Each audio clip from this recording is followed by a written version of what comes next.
దుర్గంధం వెదజల్లుతున్న శంకరమిట్ట సంత. వైసీపీ హయాంలో విద్యుత్ ఛార్జీలు పెంచారన్న టీడీపీ నేత అక్బర్. వర్గీకరణ తీర్పుపై నిజాలను నిగ్గు తేల్చాలన్న మాజీ సివిల్ సర్వీస్ అధికారి మూర్తి.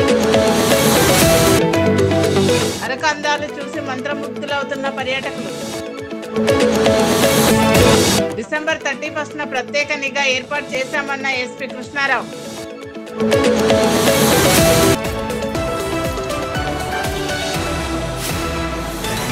కాకినాడలో జరిగే యూటీఎఫ్ స్వర్ణోత్సవ మహాసభలను జయప్రదం చేయాలని యూటీఎఫ్ రాష్ట్ర కార్యదర్శి లక్ష్మీరాజు అన్నారు. పాత పెన్షన్ సాధన కోసం భవిష్యత్తులో కూడా కలిసి వచ్చే సంఘాలను కలుపుకొని పోరాడి సాధించి తీరుతామని తెలిపారు. కడప జిల్లాలో జమ్మలమడుగు నుండి బైక్ ర్యాలీ ప్రారంభమై పొద్దుటూరు, మైదుకూర్, బద్వేల్ మీదుగా కడపగా చేరుకుంది. రోజుల క్రితం కర్నూలు నందు జాతర ప్రారంభమై నిన్నటి రోజు నంద్యాల జిల్లా, ఈ రోజు కడప జిల్లా జమ్మలమడుగు నందు ఈ యొక్క జాతర కార్యక్రమం ప్రారంభమైంది.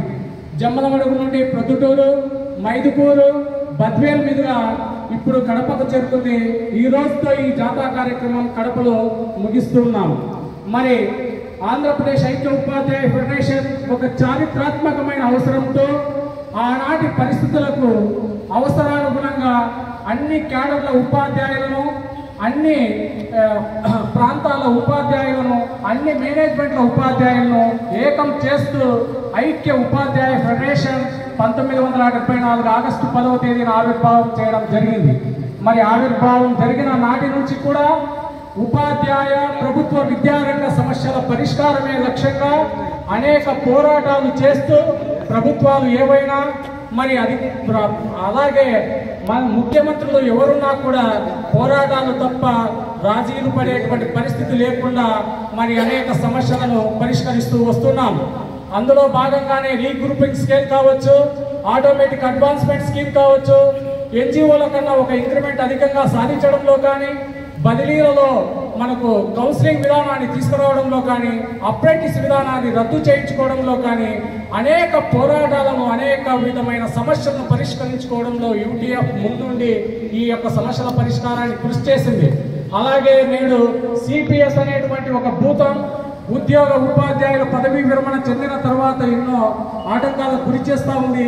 ఆ యొక్క పదవీ విరమణ జీవితానికి భరోసా లేని విధంగా ఉంది. కాబట్టి ఆ సిపిఎస్ విధానాన్ని రద్దు చేయించుకోవడానికి భవిష్యత్తులో యూటీఎఫ్ కృషి చేయవలసి ఉంది.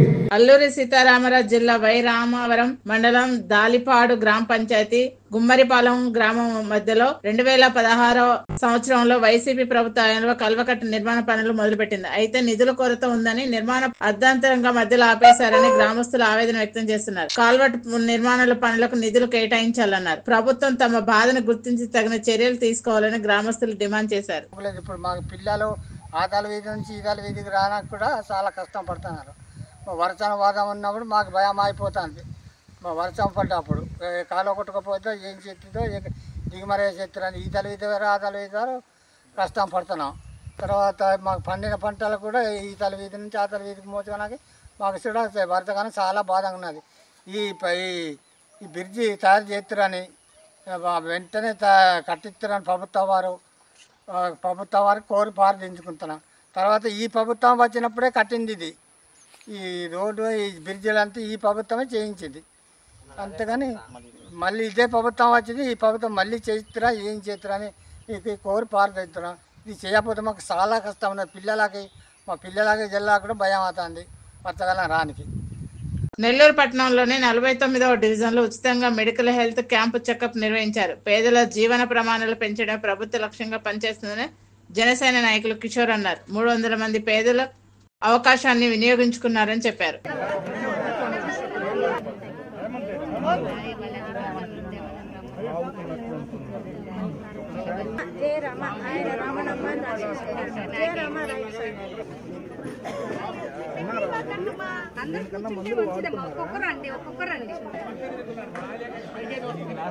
అప్పుడే లేదంటే అది లేకుంటే నా దగ్గరికి పంపించాయి. చిన్న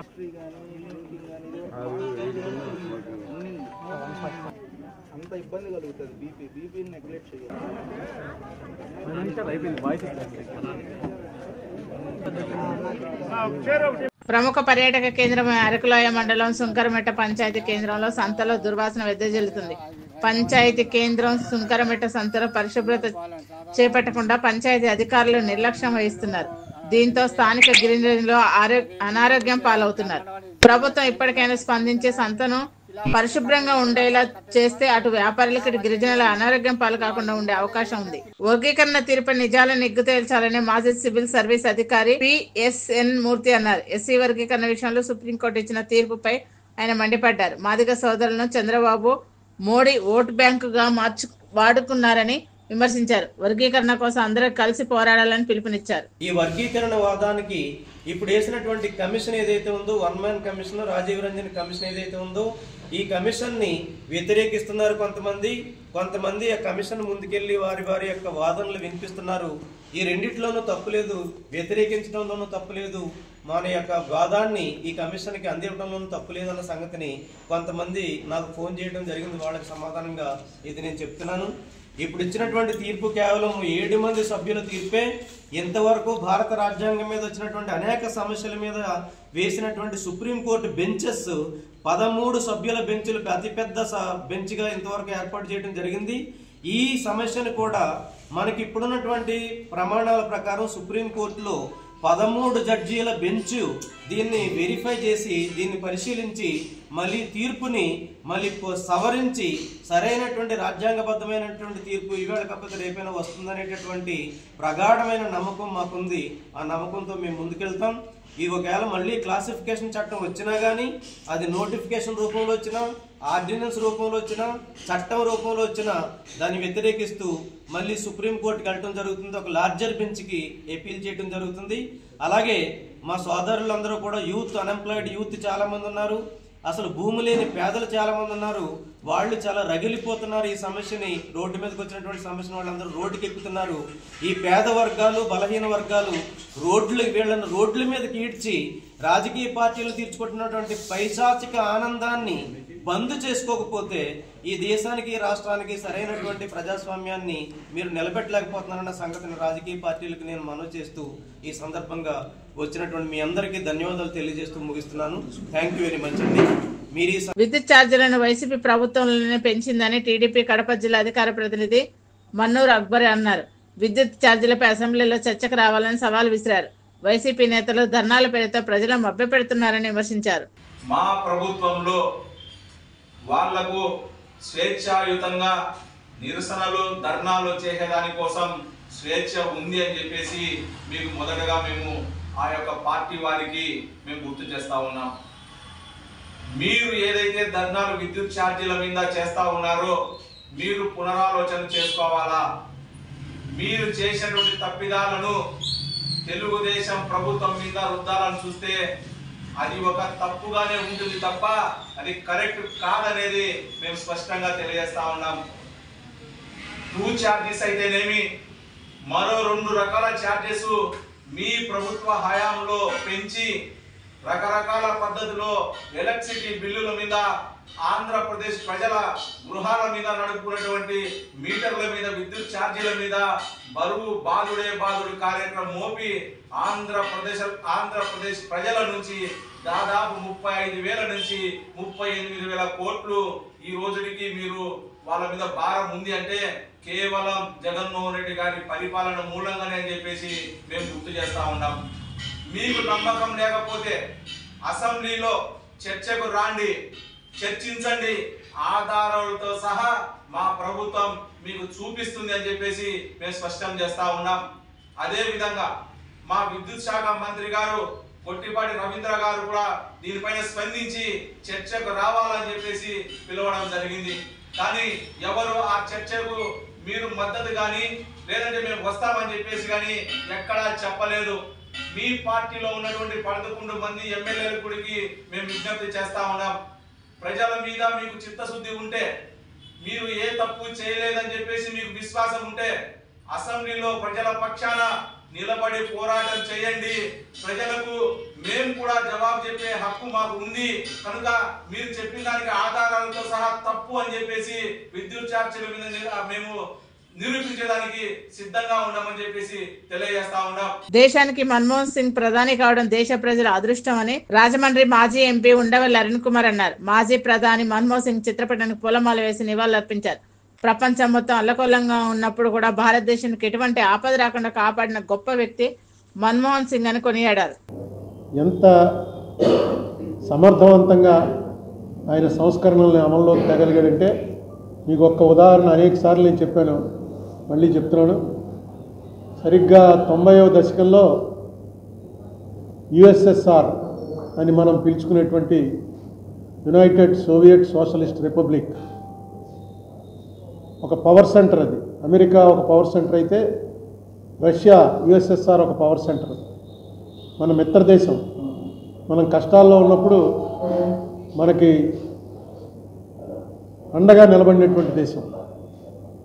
అటువంటి దేశం సంస్కరణలను పెట్టక తప్పని పరిస్థితుల్లో ఏ విధంగా ఎంతటి పతనానికి వెళ్ళిపోయిందంటే,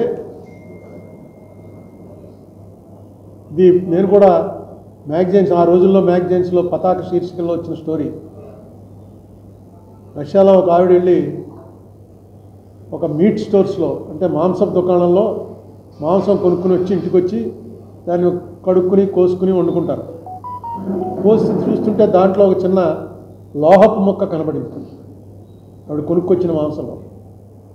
ఏంటి లోహం వచ్చిందేంటి ఇందులో అని చెప్పి ఆవిడ పట్టుకెళ్ళి అధికారులకు కంప్లైంట్ చేసింది. ఇందులో చిన్న లోహపు ముక్క ఏదో వచ్చిందని, నేను పలానా కొట్లో మాంసం కొన్నాను అంటే వెంటనే దాన్ని వాళ్ళు పరిశోధనలకు పంపారు. ఏంటి ఈ ముక్కని? ఆ పరిశోధనలో ఏం తేలిందంటే ఆ ముక్క ఒక బుల్లెట్, ఆ కొనుక్కున్న మాంసం మనుషుల మాంసం, నరమాంసం. ఏవో దేశాల్లో ఎక్కడో చచ్చిపోయినటువంటి శవాల్ని దాన్నంతా కూడా మామూలు మాంసం కింద తయారు చేసి ప్లాస్టిక్ సంచుల్లో దాన్ని పూర్తిగా శుద్ధిపరిచినట్టుగా రష్యాకి అమ్మేస్తే చవకగా వచ్చింది కాబట్టి రష్యా వాళ్ళు కొనుక్కుని అది తినే పరిస్థితిలోకి వచ్చేసింది రష్యా. ఏ రష్యా అయితే నువ్వా నేనా అన్నట్టు అమెరికాలో నిలబడినటువంటి రష్యా, ఏదైనా చూసుకోండి, ఒలింపిక్స్ చూసుకోండి, లేదు కోల్డ్ వార్, అటు ఉంటే రష్యా వైపు ఉండాలి, లేకపోతే అమెరికా వైపు ఉండాలి. అంత బలంగా ఉన్నటువంటి రష్యా ఈ సంస్కరణలు చేయటంలో వచ్చినటువంటి దేశం ముక్కలైపోయింది. మనిషి మాంసం తినవలసినటువంటి దుస్థితిలోకి వచ్చారు అక్కడ ప్రజలు. ఎందుకంటే చౌకగా అదే దొరుకుతుంది, అదే కొనుక్కున్నారు.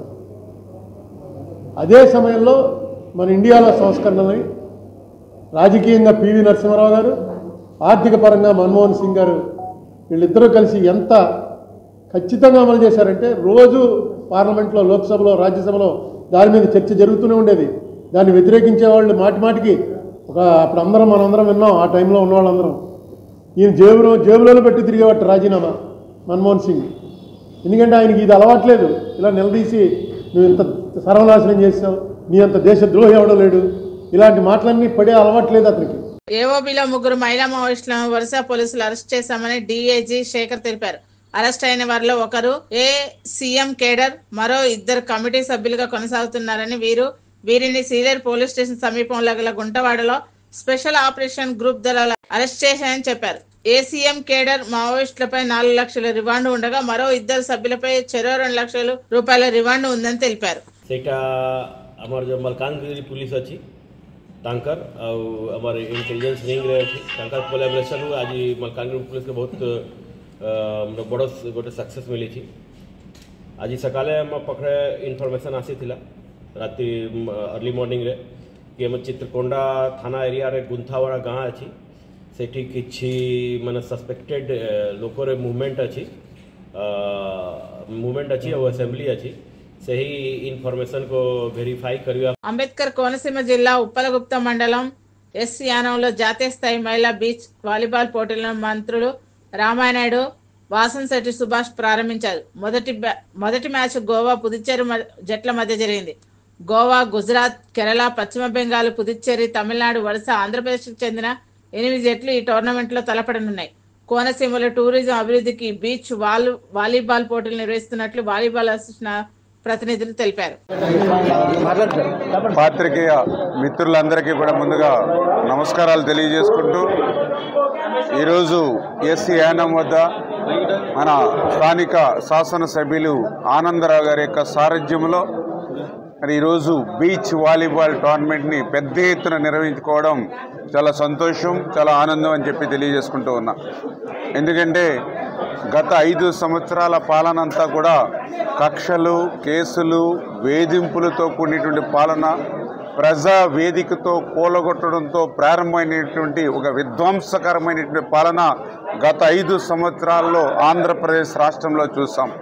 మళ్ళీ ఈరోజు తెలుగుదేశం, జనసేన, బీజేపీ ఇవాళ ఎన్డీఏ ప్రభుత్వం అధికారంలోకి వచ్చిన తర్వాత మళ్ళీ ఒక అభివృద్ధిని ఒక పక్కన పెద్ద ఎత్తున మళ్ళీ రాజధానిని నిర్మాణం చేసుకుంటూ పోలవరం ప్రాజెక్టుని పూర్తి చేసుకునేటువంటి ప్రయత్నం మొదలు పెడుతూ పెద్ద ఎత్తున పరిశ్రమలు, పారిశ్రామికవేత్తలను మళ్ళీ ఆంధ్రప్రదేశ్ రాష్ట్రానికి తీసుకొచ్చి విద్య, ఉద్యోగ, ఉపాధి అవకాశాలు కల్పిస్తూ మరి వీటితో పాటుగా ఏదైతే సంక్షేమాన్ని కూడా పెద్ద ఎత్తున అందిస్తూ మరి అటు ఏదైతే మరి పెంచినటువంటి పెన్షన్ల దగ్గర నుంచి, అన్నా క్యాంటీన్ల దగ్గర నుంచి, డిఎస్సి నోటిఫికేషన్ దగ్గర నుంచి, ఆ రైతులకు ఇన్పుట్ సబ్సిడీ పెంచడం దగ్గర నుంచి ఇట్లా అభివృద్ధి సంక్షేమ కార్యక్రమాలతో పాటుగా మరి ఇంత పెద్ద ఎత్తున టూరిజంను డెవలప్ చేయడం ద్వారా, క్రీడలను కూడా ప్రోత్సహించడం ద్వారా మళ్ళీ మరి యొక్క ఆంధ్రప్రదేశ్గా ఆంధ్రప్రదేశ్ రాష్ట్రాన్ని మార్చాలనేటువంటి ఆలోచన ఈ యొక్క చంద్రబాబు నాయుడు గారు, పవన్ కళ్యాణ్ గారికి ఉన్నటువంటి విషయాన్ని సందర్భంగా గుర్తు చేస్తూ ఉన్నా.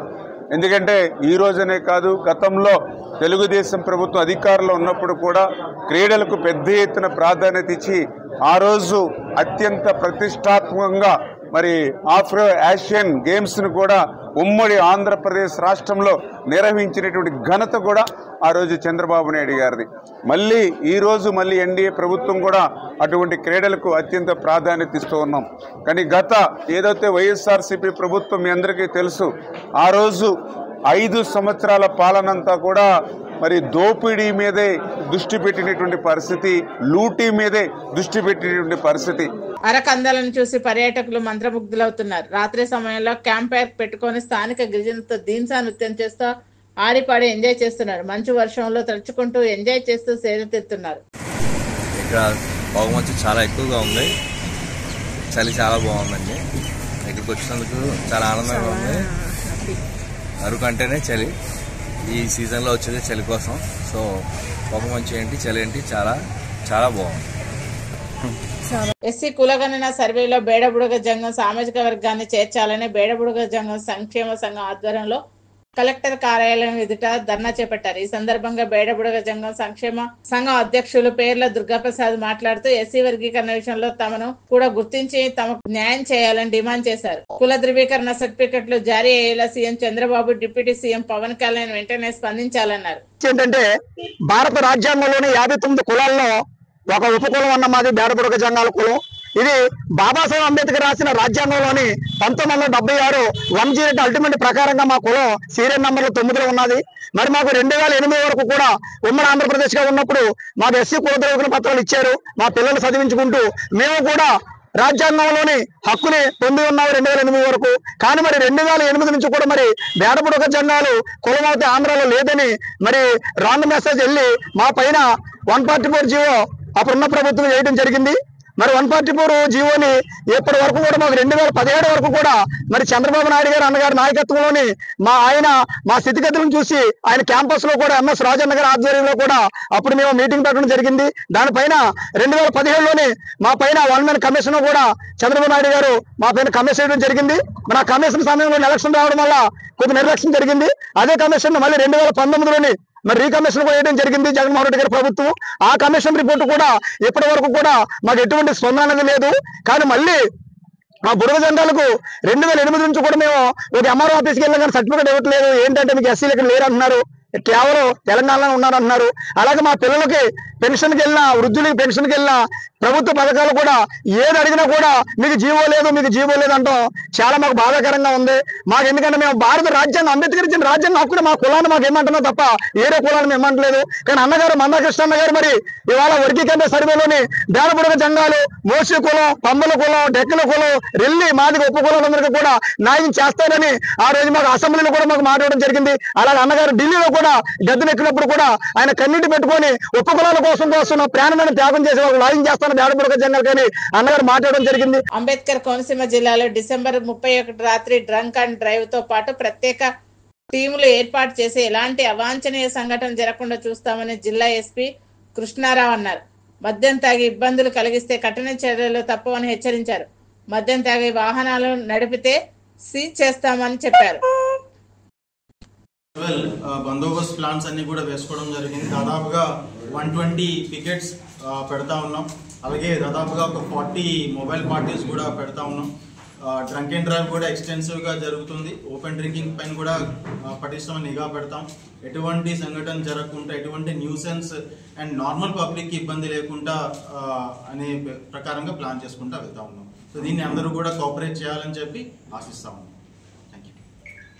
Master key TV, please like, share and subscribe master key TV.